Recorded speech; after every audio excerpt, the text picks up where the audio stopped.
Welcome to the Explainer. If you've ever worked with financial or economic data, you know just how easy it is to get lost. So today, we're going to cut right through all that noise. We're building a practical, step-by-step toolkit for time series econometrics that'll take you from just raw data to a robust, reliable model. So what's the big challenge here? Well, the single biggest trap in time series analysis is finding relationships that, well, they just aren't real. It is incredibly easy to get fooled by the data, to see all these patterns and connections that are really nothing more than statistical ghosts. And this brings us right to the core problem we have to solve: spurious regression. This is what happens when you have two variables, let's say an equity index and a bond index, and they're both just trending upwards during a long bull market. A simple regression, it's going to show a strong relationship, a really high R-squared. But is one actually causing the other, or are they just passengers on the same economic tide? And believe me, getting this wrong can lead to absolutely disastrous forecasting and policy decisions. So to avoid those traps, we're going to follow a really structured workflow, kind of like a decision tree that guides us from our first look at the data all the way to the final model. It's a 5-step process that makes sure our conclusions are built on a solid statistical foundation. So let's start with the absolute bedrock of any time series analysis. Before we even think about modeling, we have to understand the most fundamental property of our time series. Is it stationary? I'm telling you, this one question dictates everything that comes next. Okay, so a stationary series, which we call integrated of order 0, or I0, is predictable. It always wants to return to its long-run mean, so any shocks are just temporary blips. But a non-stationary series, or integrated of order 1, I1, well, it has something called a unit root. It basically follows a random walk, and it never forgets. A shock to an I1 series has a permanent effect. It changes its path forever.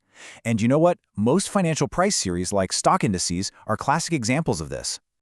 So how do we formally test for this stuff? I mean, we can't just eyeball a chart, right?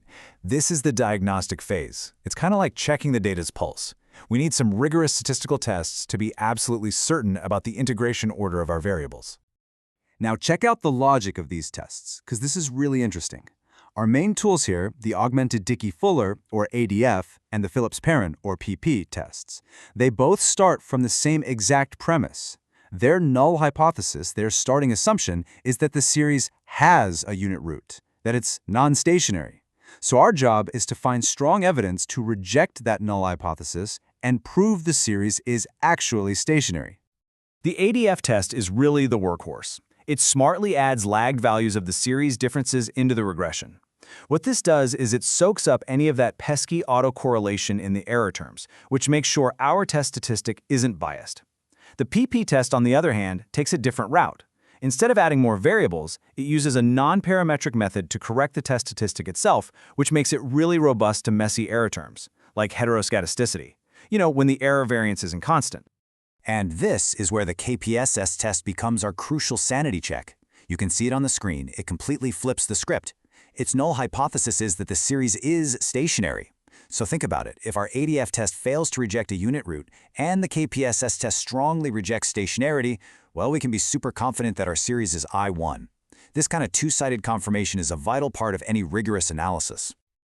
Okay, so let's move on to the next logical question. What if our diagnostic tests show that all of our variables are non-stationary, they're all I1? Are they just drifting around randomly and independently? Or is there some kind of hidden economic force that's binding them together over the long haul? And this brings us to this beautiful concept of co-integration. I love this analogy. Think of it like a dog on a leash. The owner is wandering around randomly, and so is the dog. Both are non-stationary processes. But here's the thing. They can't drift infinitely far apart, because that leash, the co-integrating relationship, always pulls them back together. This means there's a stable, long-run equilibrium between them, even if they wander off in the short term. Now, the Ingle-Granger test was the pioneer here. It's a simple two-step process, but like the slide says, it's kind of like fishing with a single hook. It can only find one co-integrating relationship, just one leash in your whole system. But in complex financial markets, there are often multiple equilibrium forces at play. And that's why the Johansen test is the more powerful tool. It's a multivariate procedure that can identify every single co-integrating vector that exists. So here's how the Johansen procedure actually works. It's all about finding the rank, which is just a fancy term for the number of co-integrating relationships. And it uses two key statistics to do this. The trace test asks, okay, are there 0 relationships or is there at least one? Then, is there at most one or are there more? The max eigenvalue test is a bit more precise. It tests the null of R relationships against the specific alternative of R plus 1. By running these tests one after another, we can pinpoint exactly how many of these long-run equilibrium forces are at play in our system. All right, now that we've established if a long-run relationship even exists, we can dig a little deeper. We can ask about influence. Does knowing the past of one variable help us predict the future of another? And we're not talking about philosophical causation here. This is all about predictive power. And that's the core idea behind Granger causality. The key concept here is predictive precedence. We're just asking a simple question. Do the past values of X contain some unique information that helps us make a better forecast of Y? If the answer is yes, then we say that X Granger causes Y. Think of it as a test of the information flow between variables. And listen, choosing the right test is absolutely critical. The standard Granger causality test, it's built on the assumption that all your data is stationary. If you try to run that on non-stationary I1 data, you're right back in that world of spurious results. For the complex, real-world systems we usually face, which might have a mix of stationary and non-stationary variables, the Todai-Yamamoto approach is the correct, much more robust methodology. It's a modified test that's valid no matter what the integration or co-integration properties of your series are. Okay, let's put it all together. All of our diagnostic work, the testing for unit roots, co-integration, and causality, it's all been leading up to our fifth and final step, selecting the correct model blueprint for our data. So the first branch on our decision tree is the simplest case. After we've run our whole battery of unit root tests, what if we find out that all of our variables are already stationary, or I0? Well, if the answer is yes, then the choice is crystal clear. You use the vector autoregression, or VAR model. This is a really powerful framework that models each variable as a function of its own past values and the past values of every other variable in the system. It just captures all those dynamic interdependencies. But what about that really common scenario where our series are non-stationary, but our Johansen test lit up like a Christmas tree, revealing a stable, long-run co-integrating relationship? In this case, a standard VAR would be totally invalid. You must use a vector error correction model, or VECM. A VECM is basically a special type of VAR just for co-integrated data. It brilliantly combines the short-run dynamics with that long-run equilibrium. It includes something called an error correction term, which is kind of like a spring that models precisely how fast the variables get pulled back to their shared trend after some kind of shock.